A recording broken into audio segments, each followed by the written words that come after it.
Hi everybody. Today we're going to talk about what you can do to your home to make sure you get the most money in the least amount of time.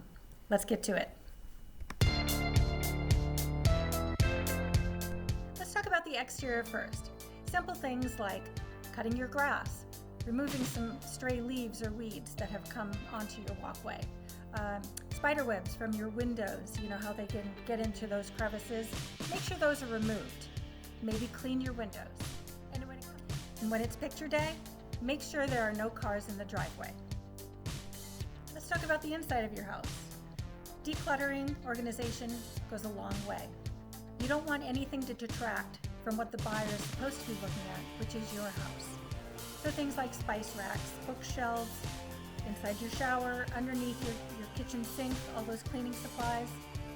Scale it down. Put it in the box. You're going to be moving anyway. One thing I do mention to my sellers is if you have an abundance of family photos, take those down. Keep your personal life personal. You want your buyers to see your home, not you.